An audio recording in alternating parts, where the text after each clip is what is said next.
కోటి దీపోత్సవ హైలైట్స్ ని ఇప్పుడు చూద్దాం.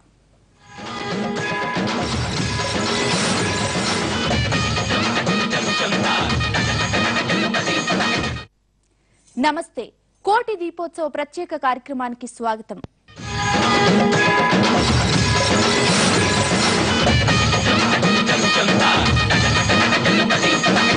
ఓ ఉత్సవం, మహోత్సవం, జ్యోతి నీరాజనం, కమనీయ దృశ్యం, కని విని ఎరుగని అద్భుత ఘట్టం.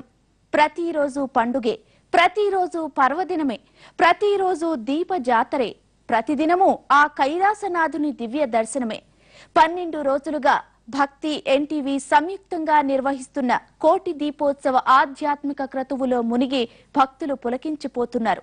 ప్రపంచంలో ఎక్కడా లేని కని విని ఎరుగని విధంగా అంగరంగ వైభవంగా సాగుతున్న దీపోత్సవం కాంతితో భాగ్యనగర శోభ ద్విగుణీకృతమవుతోంది.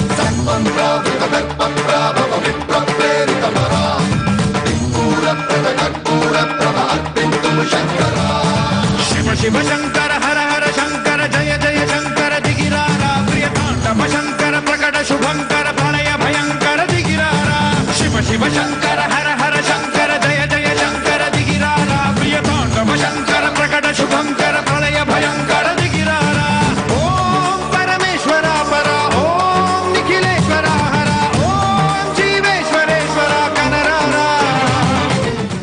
సనాతన ధర్మ రక్షణ సదాచార్య పర్యవేక్షణే ధ్యేయంగా కోటి దీపోత్సవం ముందుకు సాగుతోంది. పరమేశ్వరుడి వాస్తవిక తత్వాన్ని ప్రపంచం నలుమూలలకు ప్రసరిస్తోంది. హిందూ దేశమైన భారతదేశ గొప్పదనాన్ని లోకానికి చాటి చెప్తోంది. నమశివాయ అనే పంచాక్షరి మంత్రంతో ఎన్టీఆర్ స్టేడియం మారుమ్రోగిపోయింది.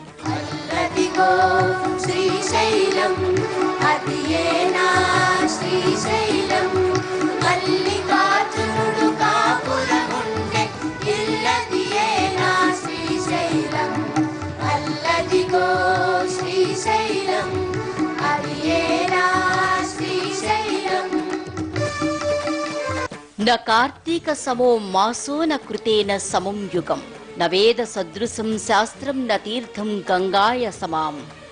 కార్తీక మాసానికి సమానమైన మాసమేదీ లేదు.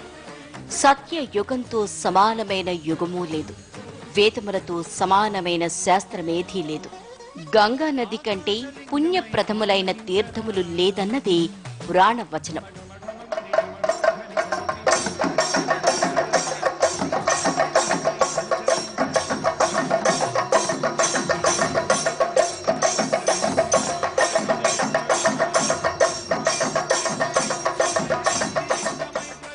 శివకేశవులకు ప్రీతికరమైన కార్తీక మాసంలో దేశం నలుమూలలా ఉన్న ఆలయాల్లో రుద్రాభిషేకాలు, లక్ష బిల్వార్చనలు, అష్టోత్తర మహాసహస్ర లింగార్చనలు, ప్రత్యేక పూజలు, కళ్యాణాలు విశేషంగా జరుపుతారు.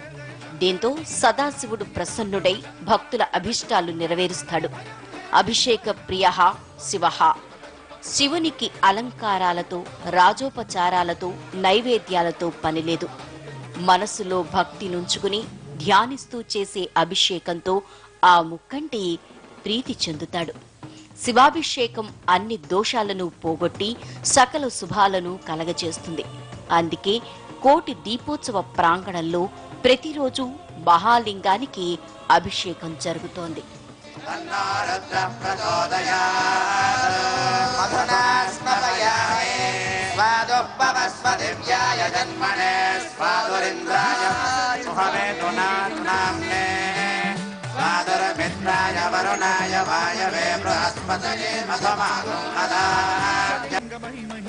ఈ మాసంలో శివార్చన చేస్తే గ్రహదోషాలు ఇతిబాధలు ఉండవు.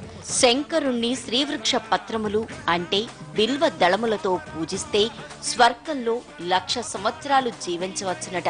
కార్తీకంలో ఏ మంత్రదీక్ష తీసుకున్నా సత్ఫలితాల్ని ఇస్తుందని శాస్త్రం చెబుతోంది.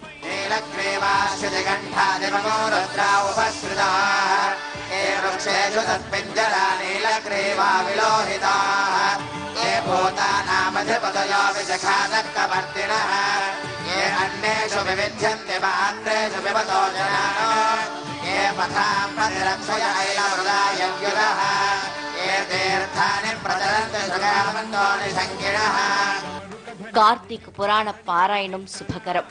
కార్తీక మాసం మొదలైనప్పటి నుంచే ఆకాశ దీపం ప్రారంభమవుతుంది. ఉభయ సంధ్యలలో ఇళ్లల్లోనూ, పూజా మందిరాల్లోనూ, తులసి సన్నిధిలోనూ, ఆలయాల్లోనూ దీపారాధన చేస్తే ఇహపర సౌఖ్యాలు కలుగుతాయి. ఎన్టీఆర్ స్టేడియం వేదికగా వేలాది మంది సాక్షిగా లక్షల చేతులతో జరుగుతున్న దీపయజ్ఞం చేస్తున్న వారికి, వీక్షిస్తున్న వారికి నూతన బలాన్నిస్తోంది. పాపాలను పోగొట్టి శుభాలను కలగచేస్తోంది. కార్తీక పూర్ణిమతో ఈ మాస విశిష్టత పూర్తయింది అనుకోకూడదు. ఆ తర్వాత వచ్చే సోమవారాలు, మిగతా రోజులు ప్రత్యేకతను సంతరించుకున్నాయి. ఆ రోజుల్లో ఆచరించదగిన నోములు, వ్రతాలు ఎన్నో శాస్త్రాల్లో చెప్పబడ్డాయి. కార్తీక బహుళ పాడ్యమి వేళ మరింత శోభాయమానంగా మారింది భూకైలాసం. 12వ రోజున గురుకుల పాఠశాలల వేద పఠనంతో ప్రారంభమైన దీపయజ్ఞం సంగీత బృందాల గానం, నాదస్వరం, వీణానాదం వీణులకింపుగా సాగాయి. ఉడిపి అష్టమఠాల్లో ఒకటైన బలిమారు మఠం పీఠాధిపతి శ్రీ విద్యాధీశ తీర్థ స్వామివారు, హర్ష గురుకుల స్థాపకులు సాధు యోగా పుంగవులు శ్రీ దయానంద సరస్వతి స్వామివారు, తొగుటుమఠ పీఠాధిపతి శ్రీ మాధవానంద సరస్వతి స్వామివార్లు ఉత్సవ వేడుకను ముందుండి నడిపించారు. కార్తీక బహుళ పాడ్యమి సందర్భంగా కన్నుల పండుగగా మహాదేవుడికి మహారుద్రాభిషేకం జరిగింది. అర్చక స్వాములు శివయ్యకు ఆనందాల హారతులు పట్టారు. కోటి దీపోత్సవ ప్రత్యేక కార్యక్రమంలో చిన్న విరామం తీసుకున్నాం.